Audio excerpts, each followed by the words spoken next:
Okay, I tried to record this and it didn't upload.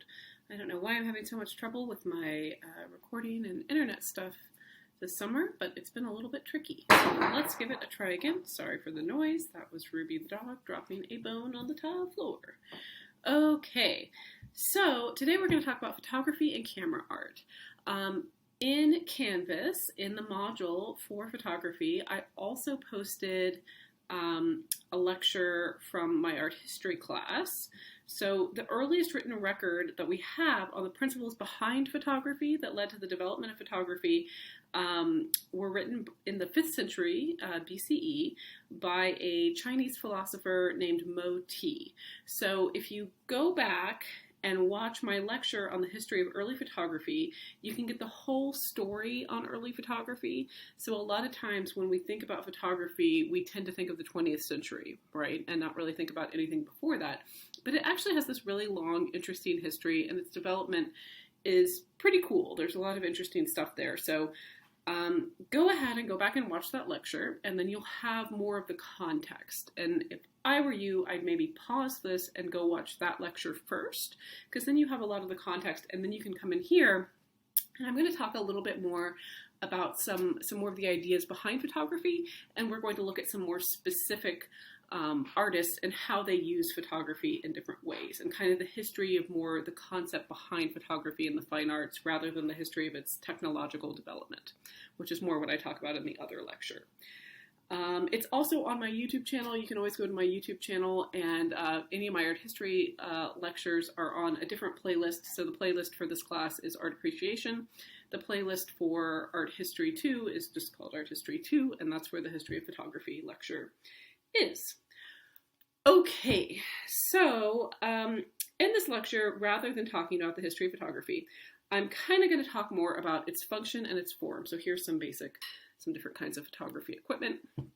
So when you go through that lecture, you'll learn about pinhole photography, you'll learn about Mo Ti, then Aristotle, Abu Ali Hassan ibn al-Hathim, who's more commonly just known as Al-Hazen, who is the person who did all the work behind lenses, behind developing different kinds of lenses. Camera obscura is something I talk about a lot in that lecture, which comes up in the Renaissance quite a bit. Leonardo da Vinci, Vermeer, early still photography. I talk about Joseph Niepce, who did the first kind of photograph in what we consider sort of the birth of modern photography. And then the heliograph, which is sort of a similar technique to what Niepce did. And then daguerreotype is kind of the more famous early photography technique, which was created by a guy named Daguerre, who was French. And then the calotype, I talk about Julia Margaret Cameron. This is one of her images. So she was working at around the same time as some of the early photographers like Daguerre. She was using the calotype, not daguerreotypes, but they're very similar techniques. And she was one of the first people to do more intentional kind of artistic alteration to photography. So we'll talk about ideas with that in a little bit. And then I'll go into Kodak and George Eastman and snapshots and film and the negative image and how all of this leads into the development of film.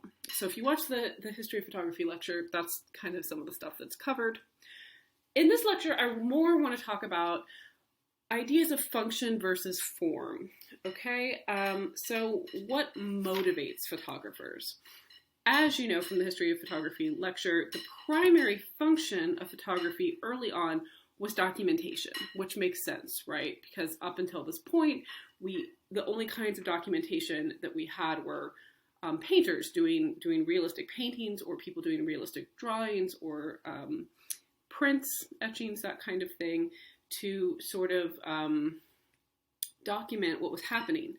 But that's a delay, right? So people would have to reenact and pose these historic events, or the artist would have to kind of imagine what these historic events looked like. So they weren't really quite as on top and contemporary and instantaneous as photography could be. So that's kind of the primary function of photography is documentation when it's first developed. And that's very functional, right? And then that becomes a little bit deeper. Documentation becomes a little bit more engaged and kind of gets a little bit more of a soul to it, and we call that bearing witness. So photographs document history as it happens. They're bearing witness to history, right?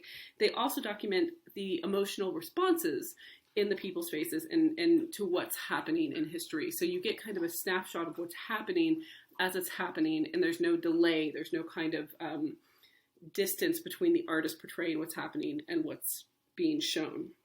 So that's kind of an idea about bearing witness. You get the feelings and the conditions of the various historic times. And then an offshoot from bearing witness and documentation is the field of photojournalism, which is an important and prominent field that now extends not just from still photography, but also videography, right? And so when we think of the news and we think of video of what's happening around the world, that all stems from this idea of bearing witness that comes out of the development of photography.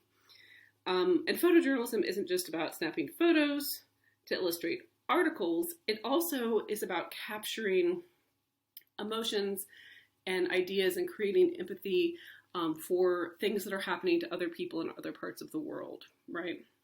So a good example of that is this photo, which is by Dorothea Lange. This is a very famous photo. It's called Migrant Mother. And so this was taken by Dorothea Lange, and she was traveling for the FSA. The FSA was the Farm Security Administration. So those of you who have studied history a little bit maybe are familiar with the FSA, with the Farm Security Administration. When I say that, the first thing that I think of is the Great Depression. Okay, so this is an entity that comes about during the Great Depression, and it's a government entity, and its purpose is to kind of assess what's happening, because we have the Great Depression, we have the Dust Bowl, we have all this poverty, all these bad things happening throughout the country. And so the FSA was established to kind of check on farmers and check on people in different parts of the country and report back on what was happening to the government in Washington. So they have agents that are being sent out to record conditions across the U.S. during the Great Depression. And one of these agents is Dorothea Lange, and she is one of the first people who's hired as a photographer for the FSA. And so her job is not just to write down the farm conditions and how low the yield is and what condition people are living in, but she's actually she's bearing witness with her camera and taking photographs of what's happening to people around the country and taking it back to the FSA. So she traveled 17,000 miles in one summer when she was doing this by car, taking photos. So she drove all over the country, back and forth, all over the place, and took just thousands and thousands and thousands of photos. And of course, this isn't like now where you have a phone on your camera and everything's digital. This is like actual film camera, big cameras. So tons and tons of film being processed and taken while she's driving around the country, assessing the conditions of people during the Great Depression. This is her best known photo, and you can kind of see why, right? When you look at this, it's very haunting. It has this impression where you see what's happening. You see the literal photo, the woman and her two children. They look like they're in poverty. She's maybe also holding a baby, so she has 3 children. They're a little bit dirty. The clothes are a little tattered. She looks very stressed. Her face looks very concerned. So this photo is processed by Dorothea Lange and goes out and is seen around the world, and it touches the hearts of many, many people. It creates a lot of empathy and a lot of interest in this tragedy, what's happening across the United States to people during the Great Depression. So it's a really good example of photojournalism and also this idea of bearing witness. Let's look at an example. Well, first I'll just go through my little list. We're going to talk about all of these things in more detail. But beyond documentation, bearing witness, and photojournalism, we have some other movements where the form of photography and the function or intention of photography kind of changes a little bit. So we have the pictorialist movement, we have the group F64, we have ideas related to found photography from Hannah Hoish and the Dada movement. We have collage. We have the rayogram with Man Ray. We have stanotype. Then we have the advent of color photography and the photogram. So we're going to go through all of these things. So first, let's look at something that's kind of at the intersection of this idea of bearing witness and ideas about fine art photography. So Deanne Arbus, and it's pronounced Deanne, not Diane, is one of my favorite photographers. Photography isn't really my area. I'm a painter, and that's more where my expertise lies, but I teach art history, so I know about all these things. Deanne Arbus is a super interesting person. If you like kind of weird, surreal film, there was a movie made about 15 years or so ago about Deanne Arbus called Fur. Nicole Kidman stars in it. And it's super weird. It's a fictionalized portrayal of Deanne Arbus, so it's not completely true, but it really gets at kind of the essence of her and kind of how she was and what her interests were.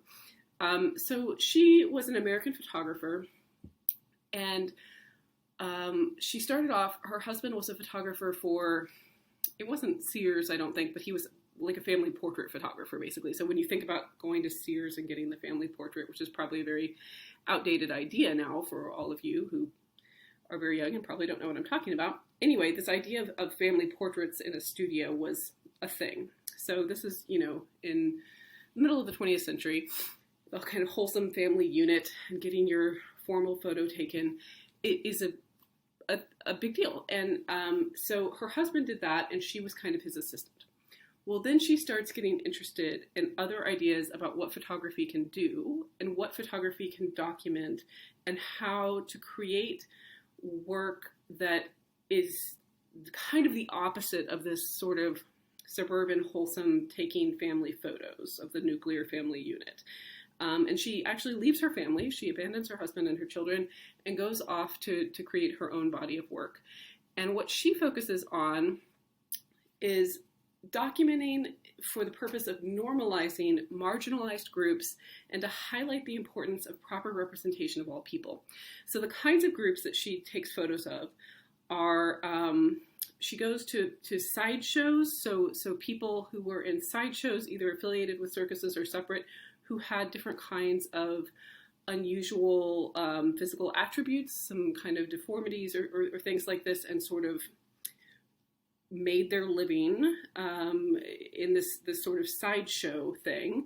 She would take pictures of those people. She took pictures of sex workers. She took pictures of drag queens. She took pictures of people who were carnival performers. She took pictures of circus performers. She took pictures of people who lived in nudist camps. So she went around the country and really documented the people who were sort of marginalized and ignored for not being normal, okay? So that was kind of her whole interest. So she comes from this very normal kind of expected, wholesome sort of background, and she leaves that behind and goes seeking these other kinds of lifestyles and existences and documents them so that she can bring images of this other kind of existence into the mainstream. Okay, so that's Deanne Arbus.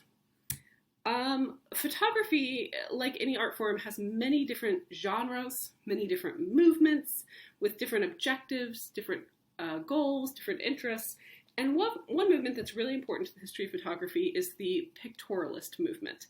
And pictorialists embraced kind of labor-intensive printing techniques that allowed them to kind of alter the photographs as they're being developed. So they could blur out unwanted detail. They could enhance the range. They could soften the focus. They could add in highlights. They could add in little delicate veils of color. So basically, while the image is developing, they are going in and manipulating it as it develops. So it's kind of like physical Photoshop before there was Photoshop, before there were computers and software, basically. And so their photos have these sort of painterly kind of effects that are more associated with maybe more expressive or formal qualities rather than being about documenting, about bearing witness. They're also interested in expressing these kind of moods and these kind of formalist, interesting sort of textures and tones and things. So pictorialism flourishes from 1889 until World War I. the pictorialists demonstrated that photography can be as beautiful and as expressive as painting. And the movement kind of revives again after World War I, and we have artists today who kind of consider themselves pictorialist photographers. And some of these contemporary artists who do this describe this kind of physical manipulation rather than digital manipulation is sometimes called practical effects. Another kind of thing that's done that's called practical effects rather than like Photoshop is making little dioramas and little props and things to make something look fantastic and different, and then taking photos of it rather than adding things in digitally. So when you hear practical effects, that's something that I sort of associate with the pictorialist movement.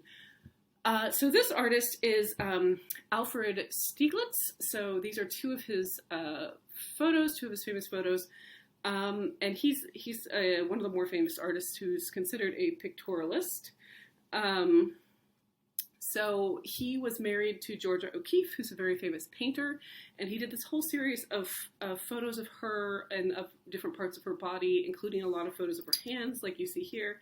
And you can see that he's gone in while it's processed and blurred them and then removed some of the background detail. This other photo of his, the steerage, is one of his most famous portraits, or not portraits, photos, and he was coming off of a ship or getting on the ship, I can't remember which, but he was riding kind of in first class, and then the lower class passage was called steerage, so it's kind of like economy class, and he saw this dichotomy when he was walking up where you had some people getting on up at the top and some people going down below into steerage, and he just thought it was a perfectly composed photograph, so he ran back and got his camera and came out and took the photo. And he's added some highlights, and he's sort of changed the focus a little bit in it. Okay. Another significant modern photography group was the group called F64. F64 refers to the aperture setting in photography. That's one of the settings that you can alter. And the most famous person in this group, and kind of one of the founders and leaders of this group, is Ansel Adams. Ansel Adams is a favorite artist of many, many people who don't know anything about art. Sorry, that's me being kind of rude. Lots of people love Ansel Adams. I associate his work mostly with dentist offices and waiting rooms, but he is a very famous photographer, and he's very beloved.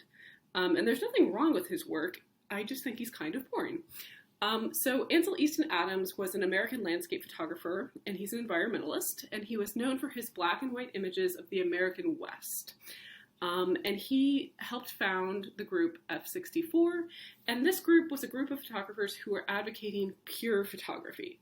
And so what they mean by that is they want sharp focus and the use of the full tonal range of a photograph, and they are kind of standing in direct opposition to the pictorialists, okay? So this idea of manipulating focus and manipulating an image after the photo is taken, they kind of consider that cheating. They consider that to not be pure photography. So they wanted everything sharp focus, large format, and they really specialized in these kind of grand black and white landscapes of the West. And that was kind of their thing.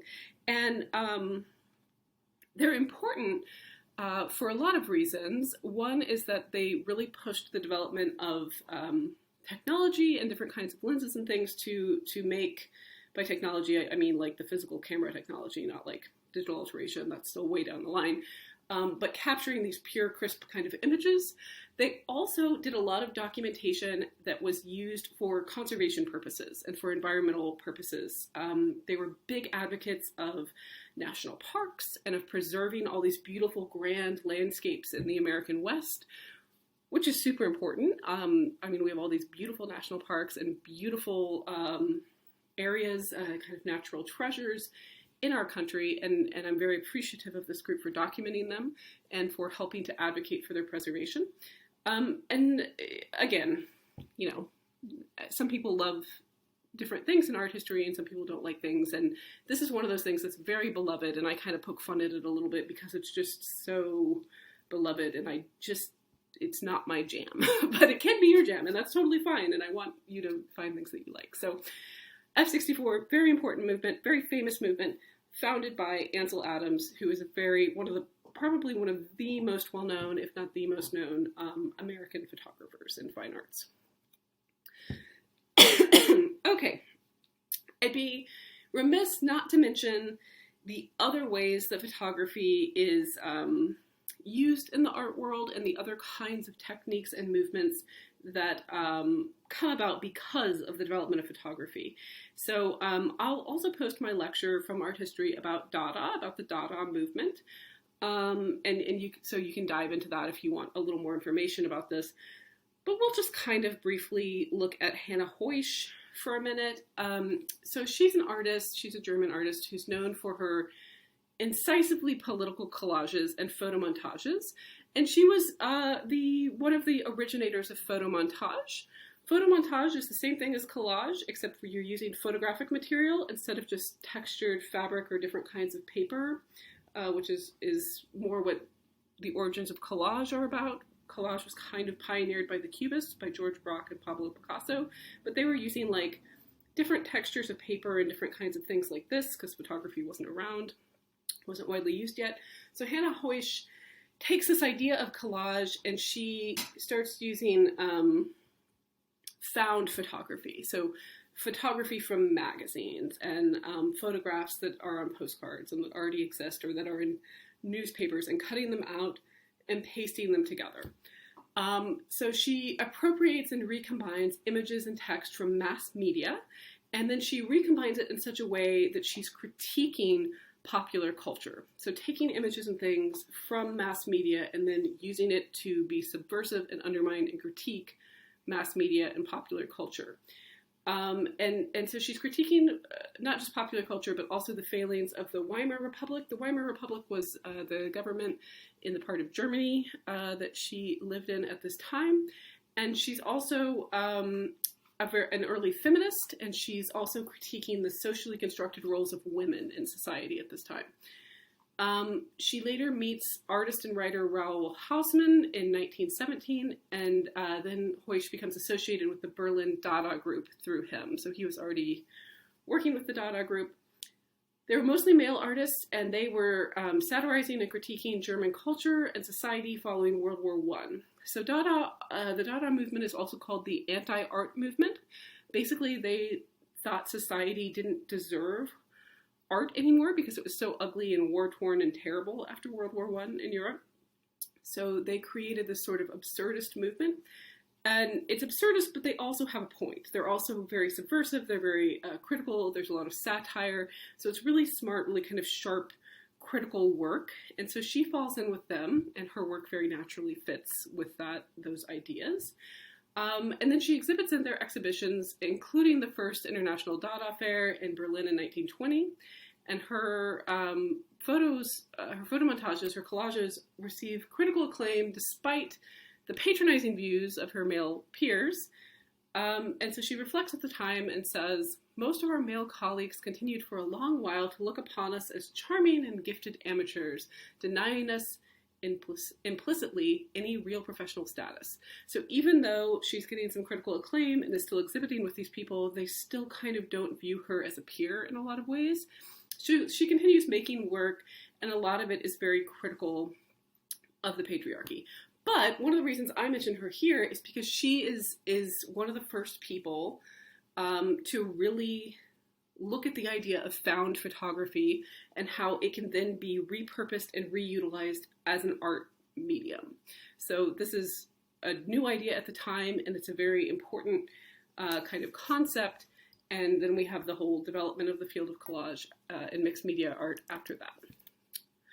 Okay, Man Ray, he is another person who's associated with the Dada movement and the Surrealist movement. So he's a painter, but he's also a photographer.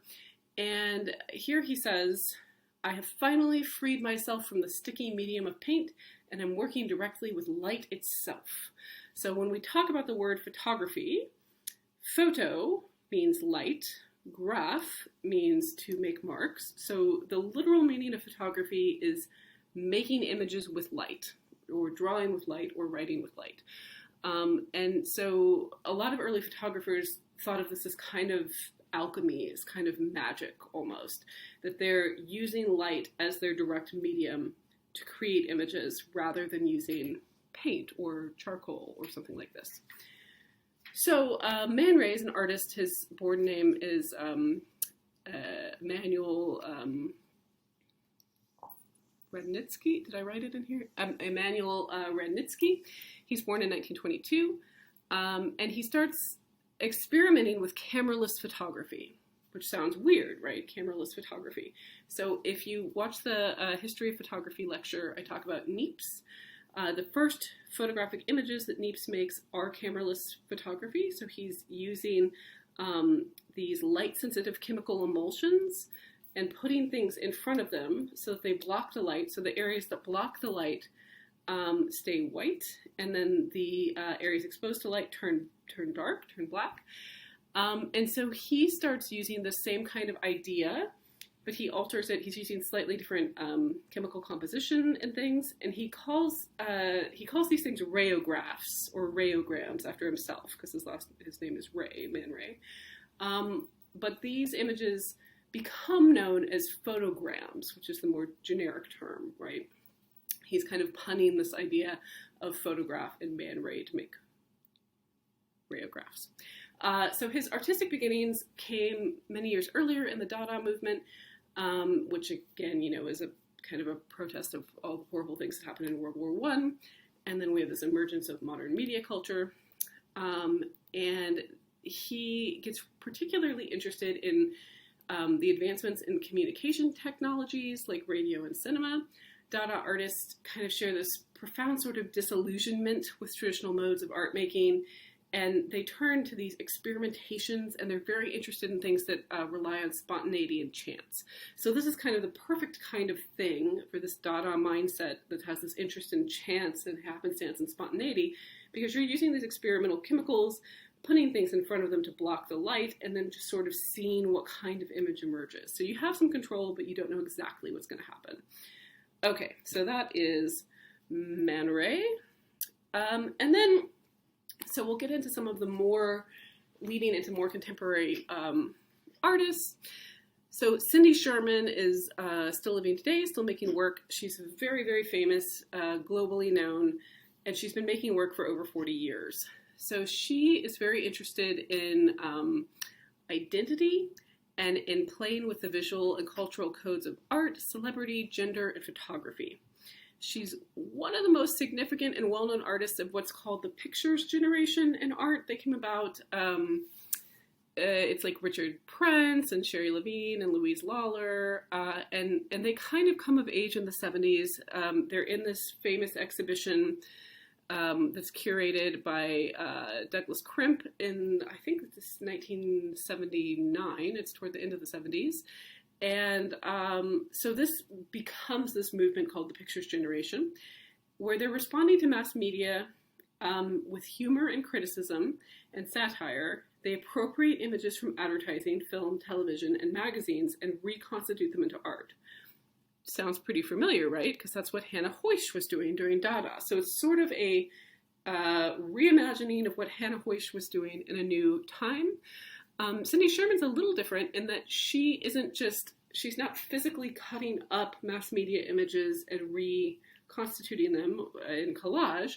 She is creating her own images that look like they're from mass media. Okay, so she's interested in experimenting with different identities. In her words, I wish I could treat every day as Halloween and get dressed up and go out into the world as some eccentric character. So that's kind of what she does in her art. So she moves to New York in the late 70s, and she creates her most famous, it's still her most famous group of works. They're called Untitled Film Stills, and she makes them from 1977 to 1980. And here she's putting on these outfits and setting up her camera and photographing herself in various settings with deliberately selected props to create scenes that look like they're stills from mid-20th century B movies. They're not. She's creating them, but they look like she's just taking stills from films, from movies.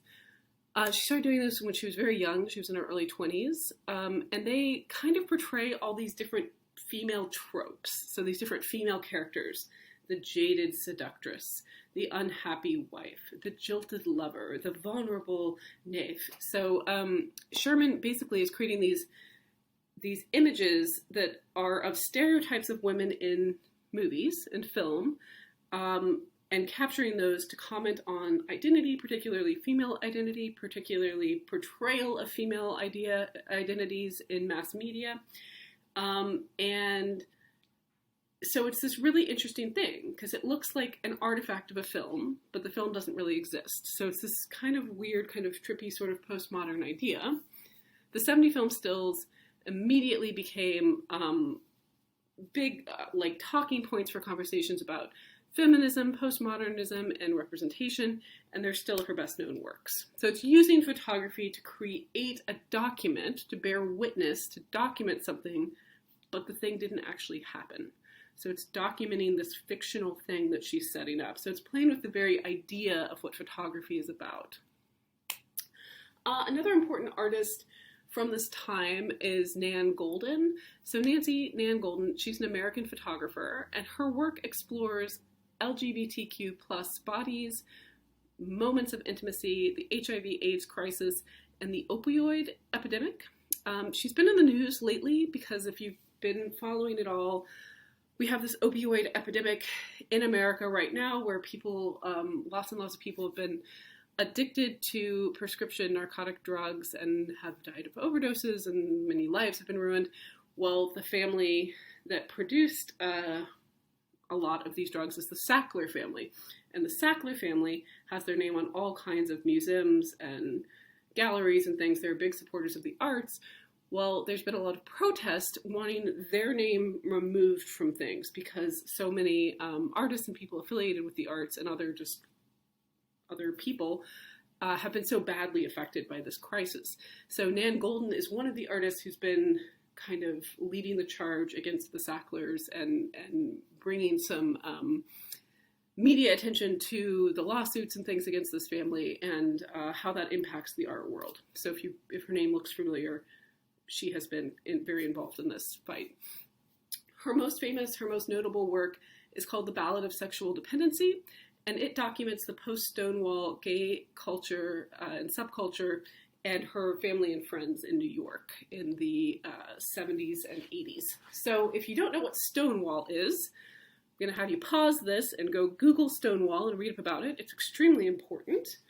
But The Ballad of Sexual Dependency is a super interesting work. It's a really important, groundbreaking work. And one of the things that's interesting about it is the way it's shown. So a lot of times it's documented, there's a book of all the images from it that you can buy or get at the library. And a lot of times just some of the images are shown in museum walls. But the true way it was intended to be shown is on a slide projector. So before PowerPoint, before all these digital things, and this was during my lifetime when I was an undergrad, if I wanted to make, my major was in art history, if I was making a presentation, I had to go to a slide library, which was a particular part of the library, and I had to check out these little photos in these little white squares that you loaded into a round carousel and a light shined through them to project them up on the projector screen to have the images to talk about your report. I know, that makes me sound like I'm 500 years old. That was only like 20 years ago, guys. So anyway, The Ballad of Sexual Dependency is several carousels of slides of her photographs that she took, and it just clicks through, and as it goes through, it has a particular soundtrack that goes with it that's music from the time. I was able to see it in that form at the MoMA, the Museum of Modern Art in New York, a few years ago, and it was pretty impactful. So it's just photographs that she took documenting her friends who were part of this gay subculture in New York. And it's really touching, really intimate, and kind of amazing. And it goes back to a lot of ideas that Arbus was experimenting with, 40 years earlier, where she's looking at these marginalized groups, these subcultures, and documenting them and bringing them to light so that they are known and seen, and so that you can have empathetic feelings for these groups.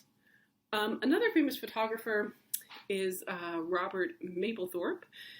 He was an American photographer known for his sensitive but blunt treatment of controversial subject matter in the black and white medium of photography. So his work featured an array of subjects. He took many famous celebrity portraits, including this one. This is his portrait of Andy Warhol. He took many nude portraits. That's kind of what he's probably most known for, kind of controversial, very erotic nude work. He also did self-portraits, and he also did these really beautiful still life images of flowers that were black and white. He's one of the most censored visual artists ever. He was involved in several different lawsuits about censorship in the 80s. And he's just kind of, if you're going to talk about photography in the contemporary art world coming up through the 80s, 90s, you've got to mention Robert Maplethorpe. He's pretty famous. Another artist who I talked about in our screen printing lecture as well is Lorna Simpson. So she's a printmaker, but she's also and most famously known as a photographer. So she's an African-American photographer and multimedia artist. She made her name in the 80s and the 90s with artworks like Guarded Conditions and Square Deal. She's been in exhibitions all over, nationally, internationally. She's very well known. And one of the things she does is sort of in line with Cindy Sherman, in that she's really interested in using photography to explore ideas of identity. She's particularly interested in visual connections and signifiers in the African American communities and in Black culture, basically. So she does a lot of stuff looking at particular style, particular visual cues that are connected to African American heritage and Black communities. So she does a lot of stuff with hair. She does a lot of things with clothing. But she takes these incredible photographs, and then she'll go in and alter parts of them as well. And she also does some work with collage. And then I just wanted to throw in a local photographer who's quite famous, Julie Blackman. She's a photographer who lives and works actually in Springfield, Missouri. And she's inspired by her experience growing up in a large family. And she takes these photos. This is a pretty tame one. A lot of them are kind of creepy. She does these kind of things that you can't quite figure out why they're creepy, but they're kind of creepy. And she, as I said, lives and works in Springfield, Missouri. She's done multiple covers for Time magazine. She is widely collected by like big time art collectors, including Reese Witherspoon. Reese Witherspoon has a whole huge collection of Julie Blackman's work at her house in her private collection. So she's this artist. She has work that's in museums and galleries all over the place. So it's just kind of neat because she is a photographer, a fine arts photographer who lives in our very own hometown, who has kind of made it, as we say, who's kind of famous. She also did the cover for my husband's book, so I like to give Julie a little shout out. But it just goes to show that you can make important, impactful work regardless of where you live. You don't have to live in New York or LA or Berlin. And then finally, I want to talk about Ann Arden McDonald. So she is a Brooklyn-based visual artist. She grew up in the South in Georgia. And her first famous works were, she did these really haunting, beautiful self-portraits, but it's kind of hard to tell it's her because they're usually from a distance. Like she has the camera on a timer and she's nude in these abandoned buildings. And she kind of would do these performative things and her camera would capture her. So those were her first kind of well-known works. They were published in a book in 2004. She then was a private dealer in Europe of Czech and Slovak photographers who did performances for the camera. And then her more recent work has been really interesting, and this is why I bring her up, because she's a contemporary artist who is working in cameraless photography. So she's doing these kind of photograms that we talked about with like the rayograms, but she's doing them in a very different way. So instead of just placing objects to block light on photosensitive chemically treated paper, she takes those same chemicals and she exposes different aspects of them to light and then adds other things to them to create these chemical reactions. So it's basically painting with light and photochemicals. So it's cameraless photography, but it's also paintless painting, basically. So it's this really interesting, she's really pushing these experimental ideas of what photography is, because what photography literally means when you look at it and break it down is using light to make images. So she's doing that, and she's doing it in this very expressive, formal kind of way where she's taking out the camera completely. So, super interesting work, very neat artist, highly recommend looking up the rest of her work, but she does these really beautiful things that look like abstract paintings, but they are not. Pretty cool. Okay, so next time we will talk about sculpture. So I look forward to hearing what you all think about photography.